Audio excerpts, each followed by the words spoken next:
सारण क्षेत्र में कुछ दिन पहले एक घटना हुई। यहाँ के जो शिक्षक स्नातक के एमएलसी थे, विधान पार्षद, उनका देहांत हो गया और उसके लिए यहाँ पे मध्यावधि चुनाव की घोषणा हुई है, जिसका डेडलाइन शायद अप्रैल में है, क्योंकि ऐसा कोई दुर्घटना होता है तो 6 महीने के अंदर चुनाव कंडक्ट करा लिए जाते हैं। और इसमें कई उम्मीदवार हैं जो जोर शोर से तैयारी में आ गए हैं। तो हम इसी के बारे में जान रहे थे क्षेत्र में, तो मुझे एक उम्मीदवार के बारे में पता चला। लक्ष्मी कुमारी नाम है इनका, प्रोफेसर हैं बिहार के आरा में। और ये एकमात्र महिला उम्मीदवार हैं यहाँ के। तो इनसे जानते हैं इनका लाइफ जर्नी क्या रहा है और कैसे ये मतलब प्रोफेसर से नेता बनने का ख्वाब देख ली। तो क्या बैकग्राउंड है इनका। स्वागत है आपका लक्ष्मी जी। धन्यवाद। मैंने आपका एक विजिटिंग कार्ड देखा है। जी। आपने लिखा है committed to revive the glory of education in Bihar. क्या मतलब है इसका? देखिए, जो बिहार की धरती रही है बहुत ही ग्लोरियस पास्ट रहा है, हम सभी जानते हैं। चाणक्य की धरती, मैत्रेयी की धरती है ये। और यहाँ पे शिक्षकों की गरिमा और जो ग्लोरी रही है वो घट के अभी तक यहाँ पे आ गई है। तो ये बहुत ही दुर्भाग्यपूर्ण है। तो इसी को जो है हम रिस्टोर करना चाहते हैं, और हम चाहते हैं कि पेशा तो बहुत है लेकिन जो शिक्षक पेशा इसकी कुछ अलग बात है। तो हम लोग की जो ऑटोनॉमी और डिग्निटी है वो रिस्टोर हो और शिक्षक सशक्त हो, हम ऐसा चाहते हैं। हाँ, तो आप ऑटोनॉमी हैं। मैं इसमें और एक लिखटेक किया है कंप्यूटर साइंस से। फिर आप इसमें एमए जेएनयू कह रही हैं। आपने पीएचडी भी किया है और आप प्रोफेसर हैं। जब आपने बीटेक किया तो आप इंजीनियर क्यों नहीं बनी कि आप प्रोफेसर बनने चली आई? देखिए, बीटेक जो है एक प्रोफेशनल कोर्स है, और हम लोग का जो बिहार यूपी का समाज है उसमें इंजीनियरिंग मेडिकल ही सबसे पहले सोचा जाता है और वही ऑप्शन सोचा जाता है। तो जितना भी लिमिटेड गाइडेंस था उस वक्त, तो इंजीनियर बनने का जो है एक होता है सोशल कंडीशनिंग जिसको बोलते हैं, तो वही उस तरह से वो चला। तो लेकिन जब इंजीनियरिंग कर रहे थे तो उतने संतुष्ट नहीं थे, और अगर सफलता के पैरामीटर पे देखा जाए तो मुश्किल से आधी पढ़ाई अभी खत्म हुई नहीं थी कि फर्स्ट कंपनी आई, और उसमें सीएल टेक में कैंपस प्लेसमेंट हो गया। तो उसी पे खुश हो जाना चाहिए था और संतुष्ट हो जाना चाहिए था। लेकिन उसके बावजूद भी मैंने एक्सप्लोर किया कि मेरी इनर कॉलिंग क्या है।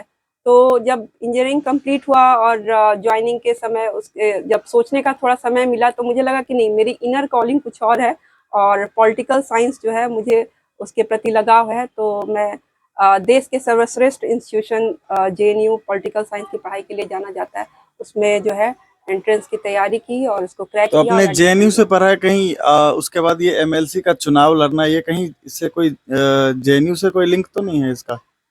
ऐसा देखा जाता है कि जेएनयू के लोगों को पॉलिटिक्स में ज्यादा इंटरेस्ट होता है। पढ़ाई लिखाई छोड़ के वो लोग पॉलिटिक्स पे ज्यादा दिमाग लगाते हैं।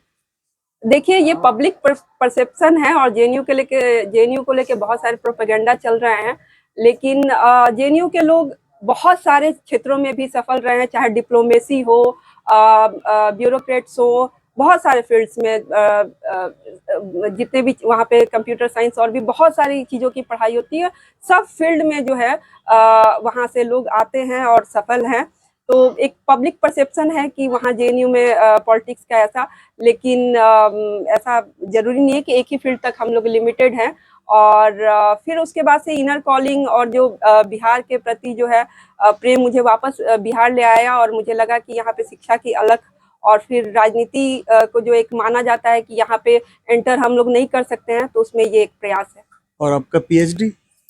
और पीएचडी जो है मैंने बिहार यूनिवर्सिटी मुजफ्फरपुर से किया है, पॉलिटिकल साइंस विमेन एम्पावरमेंट पे। अच्छा अच्छा। अपने वुमेन एम्पावरमेंट पे किया है और आप चुनाव भी लड़ रही हैं। आप जा रही होंगी स्कूल्स में, कॉलेजेस में, मिलते होंगे वहाँ पे कई सारे आपको महिला शिक्षक भी मिलती होंगी। और आप वुमेन एम्पावरमेंट की बात की तो यहाँ जो इस क्षेत्र में जो वुमेन्स हैं उनकी क्या क्या प्रॉब्लम है जो आपको क्षेत्र में मतलब लोगों से मिलते समय आपको ये कुछ सामने मिल रहा है? जी, बिल्कुल।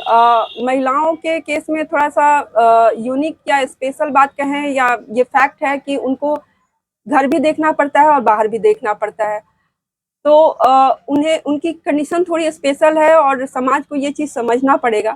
चाहे वो स्पेशल लीव को मामला लेके हो, जो 2 दिन की छुट्टी मिलती है महीने में, उसका प्रोविज़न हो या फिर मैटरनिटी लीव का हो या फिर चाइल्ड केयर लीव का मुद्दा हो। तो महिलाओं की ज़रूरत है, जो प्रकृति ने जो स्पेशल पोजीशन है और जो महिलाओं की जो परिस्थिति है उसमें इसकी जेन्युइन आ सकता है। तो मैंने महसूस किया है कि ये सारी महिलाओं को मिलना चाहिए, जो कि मिल नहीं रहा है बिहार में।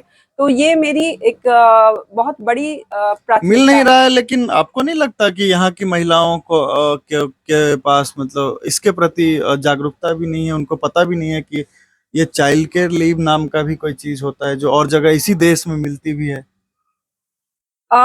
जानकारी अगर है भी लेकिन मिल नहीं रहा है तो उसमें क्या कर सकती हैं, वो आवाज़ उठा सकती हैं और पता चलने पे आजकल तो मीडिया है और सारी चीज़ें हैं, तो जानकारी तो हो भी जाए लेकिन अवेल नहीं कर सकते जब तक कि वो इम्प्लीमेंट ना हो। तो इम्प्लीमेंट करना जो है करवाना, ये मेरी एक सर्वोच्च प्राथमिकता है कि उन्हें मिले, ये ह्यूमन राइट मैं मानती हूँ इसको। और इस चुनाव के लिए क्या-क्या प्लानिंग आपने किया है? जब जा रहे हैं आप स्कूल्स में, जब शिक्षकों से मिल रहे हैं जो आपको वोट करने वाले हैं, तो उनसे आप क्या बातें करती हैं? ऐसा क्या आप उनको कहती हैं कि वो आपके तरफ अट्रैक्ट हों? अ, मैं उन्हें यही कहती हूँ, अपने मुद्दे बताती हूँ जो जो जिस एजेंडे पे मैं लड़ रही हूँ, जो मेरा मैनिफेस्टो का पॉइंट्स है, 12 मुद्दों पे मैं लड़ रही हूँ, मेन जो पॉइंट्स है उस पे बात होती है। उनकी समस्या भी अगर उसके अलावा है उसको भी जानने और एकोमोडेट करने की कोशिश करती हूँ। और जहाँ तक ये बात है कि जो अभी तक जिस सिस्टम में जो कॉन्स्टिट्यूशन मेकर्स ने ये प्रोविज़न बनाया है, अ, ये इसको दलीय राजनीति से परे रखा कि इसमें शिक्षा विशेषज्ञ लोग आ सके, लेकिन इसको भी आम दलीय राजनीति में खींचने का प्रयास हो रहा है। तो मैं शिक्षकों से ये भी आग्रह करती हूँ कि इसकी सैंक्टिटी बचाए रखना भी हम शिक्षकों का फर्ज है। दूसरी बात यह है कि जितना रिसोर्सेज और धन बल और बाहुबल की तरफ इसको ले जाया जा रहा है, उसके बीच में मैं आई हूँ, जो कि मेरे पास ये कुछ भी ऐसा नहीं है और उसके बावजूद भी अंतरात्मा से एक अंतरात्मा तक आवाज़ निकलने वाली आधार पे जो एक उसी पे मैं डिपेंडेंट हूँ कि अगर मेरी बात जो दिल से दिल तक पहुँचे और जो उनके इश्यूज़ के लिए को लड़ने के लिए जो ऐसा व्यक्ति आए जो स्वावलंबी हो, युवा हो और जिसने अपने आप को पहले भी कई बार विभिन्न क्षेत्रों में साबित किया हो और एक और मौका मांग रहा है आपसे, आपके लिए, आपके इश्यूज पे जो है लड़ने के लिए, संघर्ष करने के लिए। तो मुझे सिर्फ एक मौका चाहिए। 2026 3 साल के लगभग बचे हुए टेन्योर के लिए ये उपचुनाव हो रहा है, तो उसमें साबित करने के लिए मुझे ज़्यादा समय नहीं चाहिए अपने आपने इंटेंशन धन बल बताने और के लिए। बाहुबल की बात कर ही ली, तो आपको लगता है कि आप इन बाहुबल और धन बल के जो धनी हैं उनसे टिक पाएंगे आप क्षेत्र में? ये सिर्फ एक ही केस में संभव है जब जो मेरे मन में जो बात है जो निकल रही है, जेन्युइननेस है, वो उन तक अगर टीचर तक कन्वे हो। तो ये बस मेरा जो सारा जो प्लान है इसी पे डिपेंडेंट है और बाकी जो रिसोर्सेज और वो सारी चीज़ें उसमें तो मैं कहीं टिक ही नहीं पाऊँगी उस तरह से देखा जाए तो। तो बस मन से आवाज़ निकले और मन तक पहुँचे, मेरा सारा प्लान उसी पे बेस्ड है। शिक्षकों के लिए आपके पास क्या-क्या रोड मैप है? आप क्या-क्या ऐसा चाहती हैं कि जो शिक्षकों के पास होनी चाहिए और उनको नहीं मिल रही है, वो अधिकार, उस अधिकार के लिए आप लड़ेंगे उनके लिए? ऐसा क्या-क्या रोड मैप आपने तैयार किया है? जी, बिल्कुल, जो 12 मुद्दे हैं, जो मैनिफेस्टो का मेरा पॉइंट है, मेन पॉइंट्स है, तो उसमें हर एक कैटेगरी ऑफ इंस्टीट्यूशन, जो टीचर्स हैं और इंस्टीट्यूशंस हैं, उसके हिसाब से मैंने सॉल्यूशन और रोड मैप रखा है। जैसे एफिलिएटेड कॉलेज के टीचर्स और स्कूल्स के टीचर्स की बात करें, तो जो वित्त रहित शिक्षक है, उनका वेतनमान आपको जानकर आश्चर्य होगा कि 10 वर्ष से ज़्यादा से लंबित है। तो वो मेरी सर्वोच्च प्राथमिकता है कि वो मिले। उसके अलावा वेतनमान है कि उन्हें सम्मानजनक वेतनमान मिले और फिर उनके जो संस्थान हैं उसके राजकीयकरण के हेतु भी मेरी प्रतिबद्धता है। उसके बाद जो टीचर्स हैं, जो नियोजित शिक्षक हैं, उनके लिए है कि नियोजित प्रणाली को समाप्त करके शिक्षकों की वेतनमान में, पूर्ण वेतनमान में अस्थायी सेवा, जिसमें पूर्व नियुक्त शिक्षक भी आते हों। उसके अलावा ओल्ड पेंशन स्कीम है, क्लियर ट्रांसफर पॉलिसी है जिससे कि अप्लाई करके गृह जिला में स्थापना हो, चाइल्ड केयर लीव है, खेल संसाधन है उसको सशक्त करने की बात है।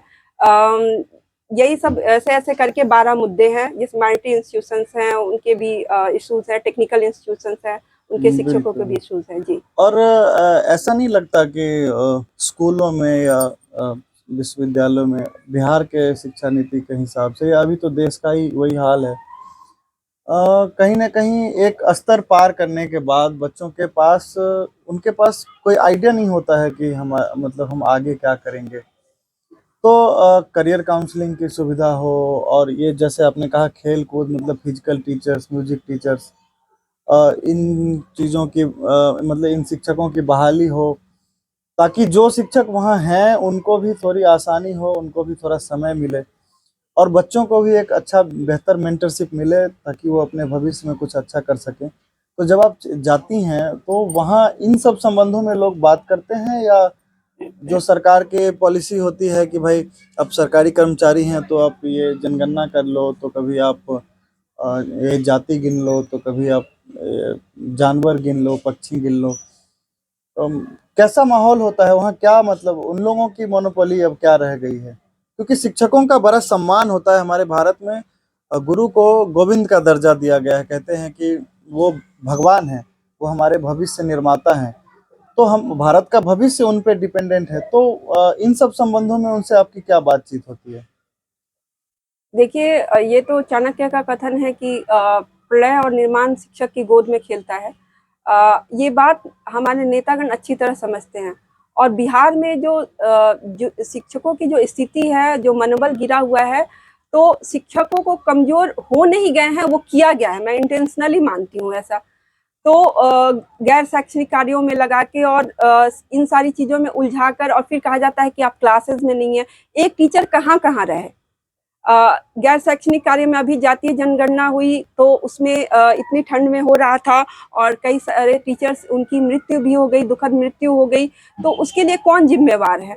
तो शिक्षक जो है वो भी मानव है और मानवीय उनसे स्थिति में काम लिया जाए। स्कूल के इंफ्रास्ट्रक्चर, कॉलेज के इंफ्रास्ट्रक्चर कैसे हैं, उसके बावजूद भी मुझे तो लगता है कि वो कम कंप्लेंट कर रहे हैं और उसमें वो कोशिश कर रहे हैं और उन पे इतने तरह से जो है काम लाद दिए जाते हैं गैर शैक्षणिक कार्य।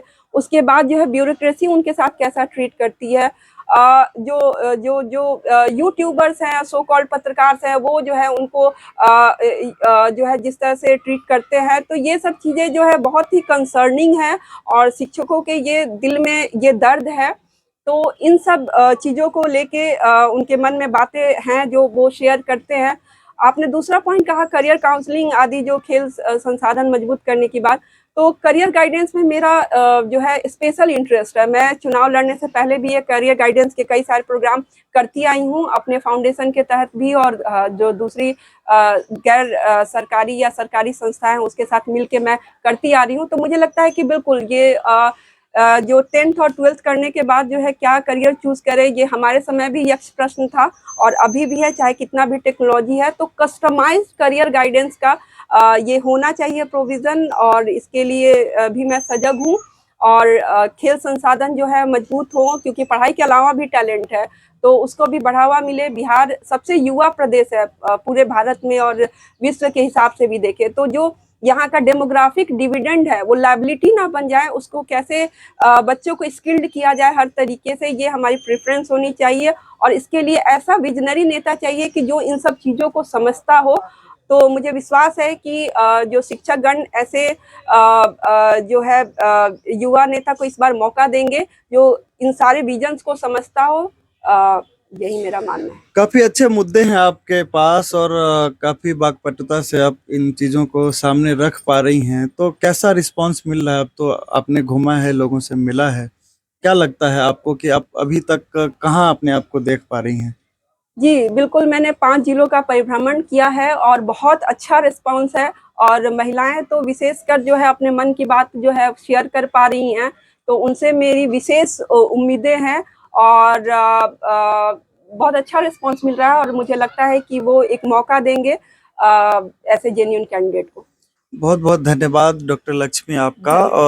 आपको हमारी तरफ से भी शुभकामनाएं हैं। थैंक तो ये थी डॉक्टर लक्ष्मी कुमारी, जो सारण शिक्षक निर्वाचन क्षेत्र के उम्मीदवार अपने आप को कह के लोगों से ये कर रही हैं। चुनाव का घोषणा नहीं हुआ है, होते ही जब नामांकन की तारीख घोषित हो जाए तो हम उम्मीद करेंगे कि ये दमखम से लोगों तक पहुंचेंगी और इनको भरपूर साथ मिलेगा। और इनके जो मुद्दे हैं, जो जन सरोकार के मुद्दे हैं, शिक्षकों के हित में मुद्दे हैं, तो वो उनके मतलब वो फलीभूत हो और उनको वो सारी चीज़ें जो एक हमें उनको विजनरी जिंदगी दे सकती है, एक बेहतर, जैसे कहते हैं कि वेतन टाइम से नहीं मिलता या कुछ ऐसी छुट्टियां हैं जो और जगह मिलती हैं और इनको परेशान होकर वो करना ही पड़ता है मजबूरी में, तो ये सब ठीक हो पाएंगी। बिहार लोकमत के लिए मोतिहारी से मैं आदित्य रंजन।